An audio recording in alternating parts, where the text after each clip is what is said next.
Des animaux robots? De vous à moi, n'est-ce pas aussi ce que veulent beaucoup de gens? Ils se sont d'autant plus trouvés persuadés de la justesse de ce point de vue que ce dernier est en réalité un large consensus. Ce sera généralement le cas, on s'en doute, de toutes les personnes qui ont fait de l'animal une rente, et notamment les éleveurs qui se baptisent eux-mêmes de façon bien significative des producteurs. C'est même aussi le cas de publics pour lequel l'animal est avant tout un loisir. Les chasseurs, par exemple, mais aussi dans une large mesure les parieurs et ceux qui les entourent. Les parieurs, je pense aux chevaux de course ou aux chiens de course. Le pire est quelquefois atteint par ceux qui utilisent l'animal comme outil de travail. Tous, les uns et les autres, nous avons eu le cœur serré au spectacle misérable de charmants petits ânes au bord de l'épuisement, portant des charges ou tirant des charrettes plus lourdes qu'eux. Mais ce qui est plus surprenant et généralement très peu appréhendé est que le concept d'un animal-machine convient très bien aussi, et beaucoup mieux qu'il ne voudrait l'avouer, à des publics qui se prétendent ou qui croient sincèrement être des amis ou défenseurs des animaux. Vous ne me croyez pas? Interrogeons ensemble des propriétaires ou des candidats propriétaires de chiens de compagnie. Quelles sont pour eux les qualités d'un tel animal? Je vous parie que les adjectifs suivants viendront s'égrener comme des litanies. Le chien doit être soumis, fidèle, affectueux et obéissant. En clair, la description du parfait imbécile, dépourvu de quelque forme de personnalité que ce soit. Or, c'est exactement le chien dont rêve monsieur ou madame tout le monde. Celui qu'ils commandent à l'éleveur ou qu'ils prient le dresseur ou mieux encore le comportementaliste de leur conditionner. La même enquête auprès de propriétaires de chats nous eût donné, nous n'en doutons pas, des résultats du même ordre.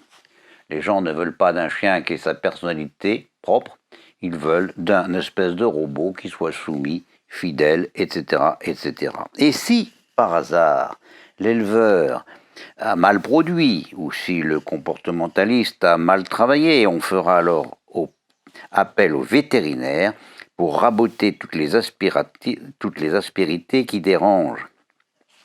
Ainsi, si le chien est trop agité, ou trop agressif, ou trop ce que vous voudrez, le vétérinaire utilisera parfois des drogues diverses ou encore son bistouri. Et oui, son bistouri. C'est que beaucoup de propriétaires sont disposés à aimer leur animal comme il est, mais seulement après que ce dernier ait été castré. Cette dernière cruauté s'appliquant tout aussi bien aux mâles qu'aux femelles.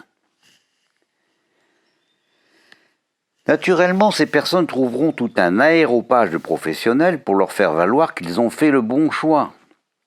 Pourtant, si les uns et les autres considéraient réellement les animaux comme des personnes à part entière, elles devraient choisir, soit de ne plus les amputer, soit de faire subir un traitement similaire à une bonne partie de l'humanité.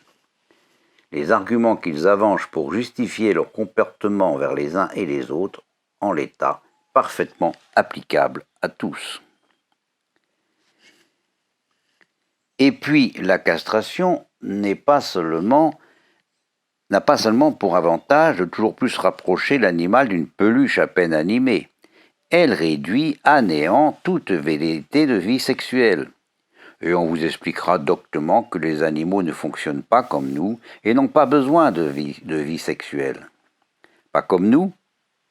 Ne peut-on plus clairement, définitivement, dénier le concept de personne à l'animal? Bien sûr que l'animal est comme nous et qu'il a une vie sexuelle qui permet son épanouissement. Dans ce domaine, les Japonais nous apparaissent bien comme des précurseurs. La compagnie animale, c'est bien, mais c'est une compagnie à temps plein. Une compagnie à épisodes serait tout de même moins contraignante. Si on n'avait pas besoin d'avoir le chien tout le temps, pourquoi pas? Et là-bas, en Japon sont proposées pour cela deux solutions. La première est celle d'animaux parfaitement dressés, c'est-à-dire conditionnés, qu'on loue pour une heure, une demi-journée. Donc c'est le plaisir de se promener de l'autre côté d'une laisse que l'on pourra quitter dès qu'on en aura marre. Mais il y a mieux encore que l'animal loué, c'est le robot que l'on programme selon ses désirs. On choisit par exemple un programme robot qui mange ou qui défèque pour se rapprocher de la nature, ou un autre robot ne mangeant pas, qui vous épargne les contraintes d'alimentation et de sortie. Le robot vient quand on l'appelle, remue la queue quand on lui parle gentiment, et aboie quand la voisine se dispute trop fortement avec le voisin. Enfin, vous l'aurez deviné, le robot peut être mis dans un placard quand il a cessé d'amuser. Ces robots de génie ne sont d'ailleurs pas du tout réservés aux Japonais, on les achète sur le net. Ils ne présentent à mon avis qu'un seul inconvénient, ils restent tout de même un peu chers. Mais pour tout vous dire, je vous avouerai préférer l'authentique robot à tant de vrais animaux castrés, conditionnés, abrutis de l'heure de leur plus jeune âge et parfaitement crétinisés.